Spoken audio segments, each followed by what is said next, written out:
Now we shall begin. You should answer the questions as you listen, because you will not hear the recording a second time. Listen carefully and answer questions 1 to 6. Beechen Festival Office? Oh, hello. I want to check some details about the festival. I know tickets are running out fast, and I haven't got access to the internet at present. My computer's down. OK. Well, the first activity is on June the 19th at 7 p.m, and it's a concert with local musicians performing. Oh, lovely. Is it in the theatre, like last year? Yes, that's right. And for the next activity, on the 20th, the time's changed. Is that the tour? Yes. Now, it does say on the tickets that it's a 3:40 start, but that's an error.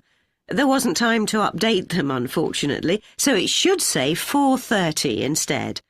The correct time is on the website, though. Oh, right. Because one of my friends wants to go on that, to see Beechen with an expert and find out about the town and its history. Does she need to get a ticket in advance? No, just turn up at the station where the guide will be waiting. They'll start from there, and I think the plan is to stop for a break in the park.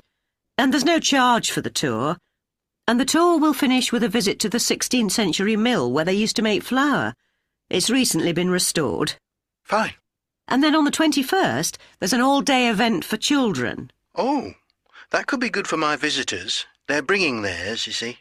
Right. Well, the plan was to have a painting competition for the kids, but it's now going to be cooking instead, and there'll be prizes for all the different age groups. Oh, great. And it's in Beechen Community Centre. Oh, yes, I know where that is. They don't need to bring any ingredients, but they'll need to have a plate to put whatever they've made on so they can display it and then take it home. Sounds good. And are they going ahead with the fireworks in the evening, or is that cancelled? There was an article in the paper after last year's display which suggested it might not be happening again. That's right. No, that's still on. It's getting more popular each year, and having it in the town square was starting to be a bit difficult because of the numbers, which is why it's next to the river this time. It'll be easy for large numbers of people to get to. Yes, of course. I'm sure there's lots to look forward to.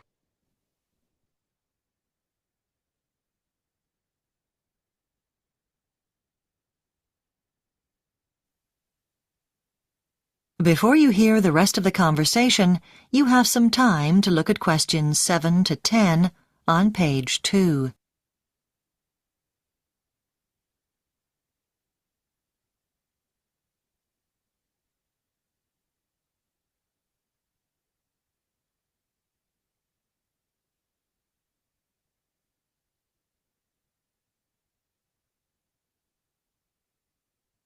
Now listen and answer questions 7 to 10.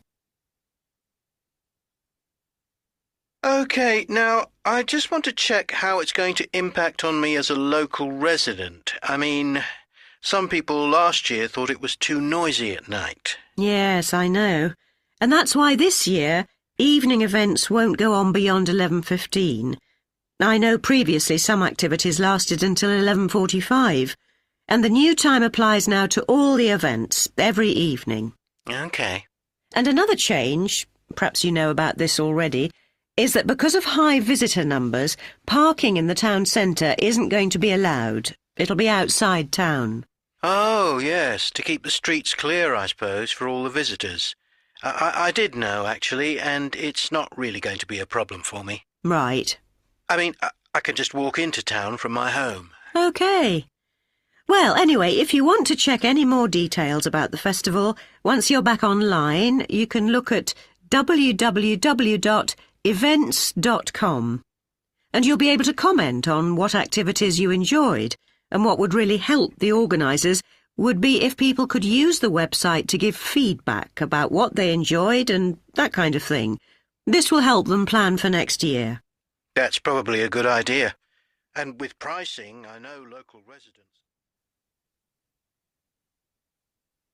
That is the end of section 1. You now have half a minute to check your answers.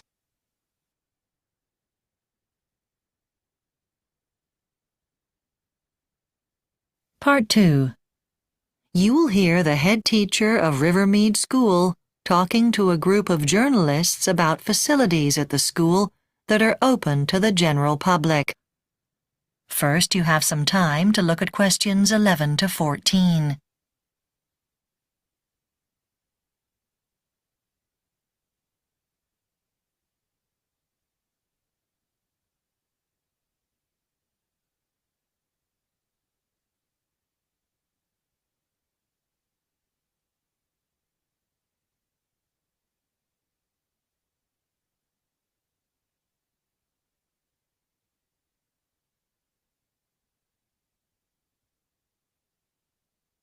Now listen carefully and answer questions 11 to 14.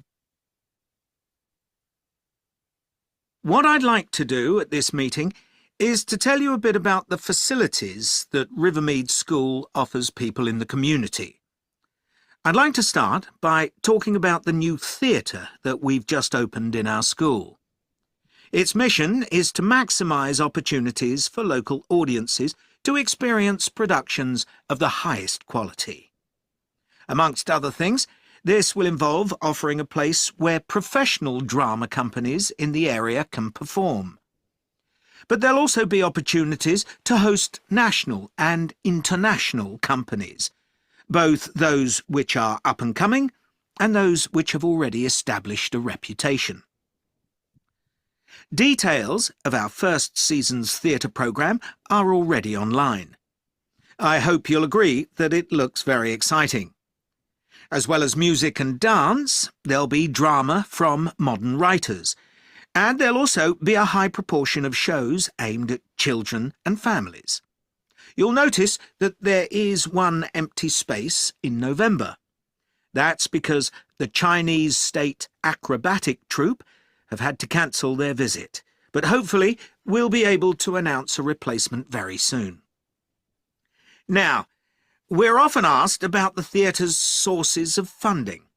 Well, a limited amount of money will come from various government subsidies, but the bulk of the revenue will be generated by the sale of tickets, which is one reason why we'd be grateful for your help in promoting the work of the theatre. In addition, there are opportunities for individuals to support the theatre on a regular basis through its sponsorship scheme.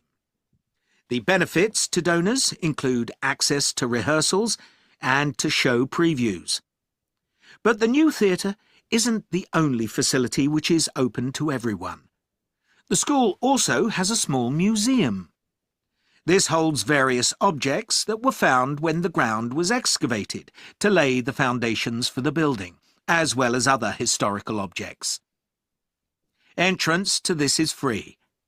We also have a state-of-the-art sports hall. This is reserved for our students during term time, but anyone can use it in the school holidays. And our cafeteria is worth a visit. It has a varied menu, and it's open all day to visitors, as well as staff and students.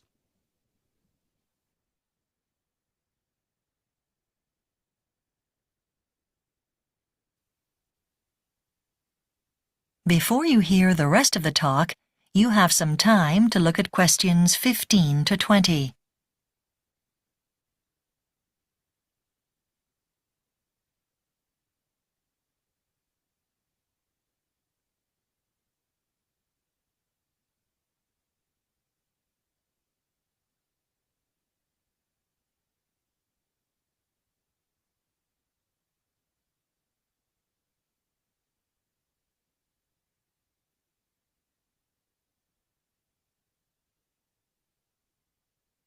Now listen and answer questions 15 to 20.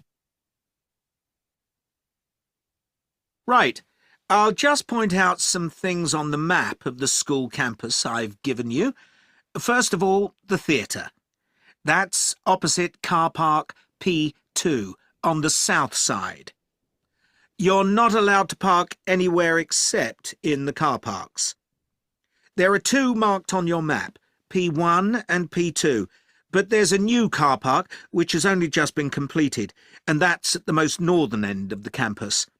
Some people might want to consider coming by bus. There's a good service from the city centre to the school, and the bus stops at the roundabout. That's where it turns round to go back, so you have to get off there. It doesn't go up as far as Park Road. Then, to get to the sports hall, you take the right fork after the main entrance and just keep going past the classroom block. You have to go straight across the roundabout, and it's further on the right-hand side of that road. Then there's the cafeteria. There are various ways to get there because it's at the junction of Park Road and Rennie's Drive, on the north side of Park Road. In nice weather, you can sit outside to eat and admire the view. Then the museum is fairly central. Just go left after the main entrance. Take the first turning on the right, and when you reach a junction, the museum is facing you. Now, That is the end of Part 2. You now have 30 seconds to check your answers to Part 2.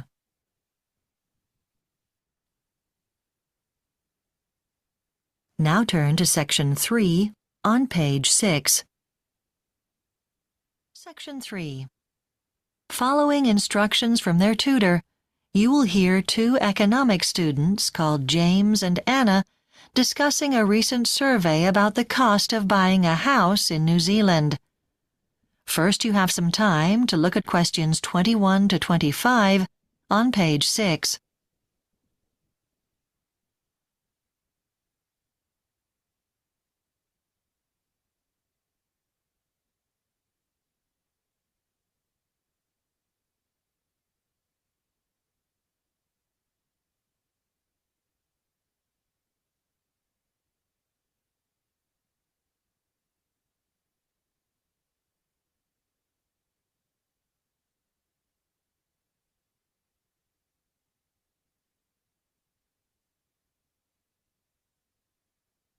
Now listen carefully and answer questions 21 to 25. OK, for this week's assignment, you're going to assess the value survey on house prices. What were the survey's findings? Was it a reliable survey? Work in pairs, discuss what you've read, and generate some ideas for the assignment. All right. Shall we work together, Anna? Sure, James. So, first, how did the value survey actually measure the cost of houses? Because there are lots of ways of calculating it. Well, it looked at all houses, didn't it? New and old. So it started with average incomes across the whole workforce and then worked out house prices in relation to that. I mean, to what people were earning. So it's about affordability, what people pay in real terms. There's no information about the size of a house a typical family can buy. No, that's a limitation. OK, then in the assignment we should give some background. I mean, what's different about the value survey? Yeah, there's lots of these surveys every year. Value is actually one of the newer ones, but it stands out because it gives figures for a range of the largest urban centres, which none of the others do. OK, good point. Then one finding was that New Zealand houses are relatively expensive. Why is that? Because most of them are built of wood, and that's quite cheap. Yeah, it is. But the problem is there are too many regulations and restrictions about where you can build. So if more building sites were created for housing, the costs would come down. That's it, isn't it? Because there are plenty of contractors ready to do the work. Exactly. So, what else? Well, what about transport? I mean, it's all very well to talk about new housing, but how are people going to get there? Is the survey proposing new roads, new rail networks? It should be a coordinated approach. Yeah, but the survey didn't mention it. It's a missed opportunity because a commitment to funding public transport from the outset would improve air quality in our cities. True. OK then, the next survey, what can we expect? It'll look at all the same places, right? Exactly the same. But the next one will give an idea of the way prices are moving. The government may have to think about how house prices are affecting society.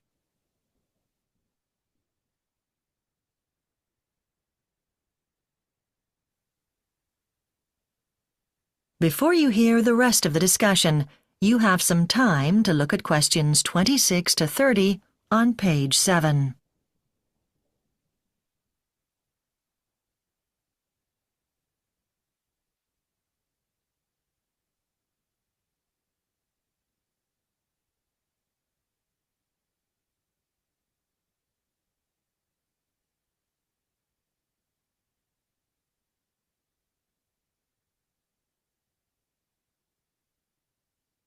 Now listen and answer questions 26 to 30. Then in the assignment, we need to evaluate how reliable the survey was.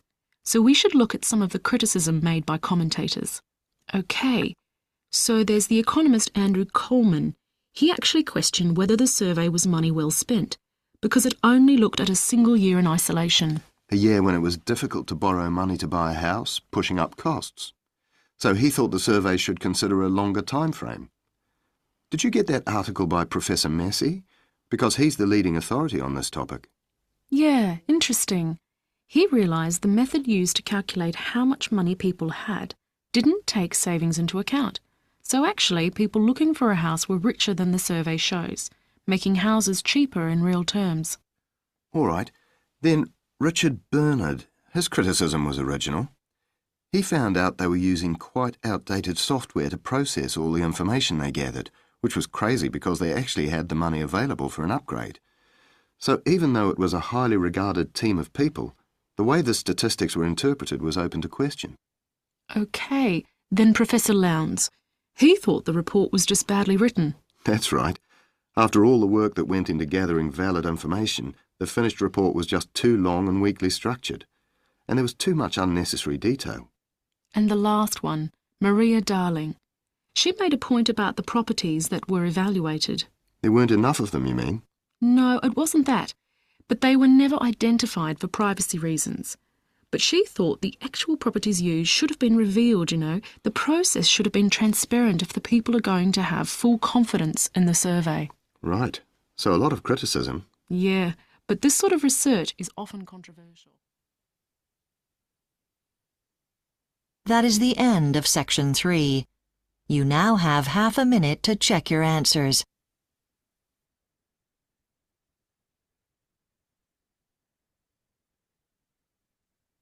Listening. Part 4. Social conformity. Ash conformity experiment. There is an experiment with 2 cards. One card has a single line and the other has 3 lines. Respondents are required to choose a line with equal length. Answers vary and only a third people are correct. When asked to repeat the experiment with 2 identical cards, most of the people are incorrect in the second time. Autokinetic effect experiment. However, some researchers believe the results are too random. Researchers set up a new website for collecting the questionnaires. People are locked in a dark room to take movement test. John Darley experiment. The room is infused with smoke, but people show no fear. People tend to copy each other's behaviour inside the dark room and take no actions, although they know what to do in case of emergency. Later on, another research was conducted in a restaurant.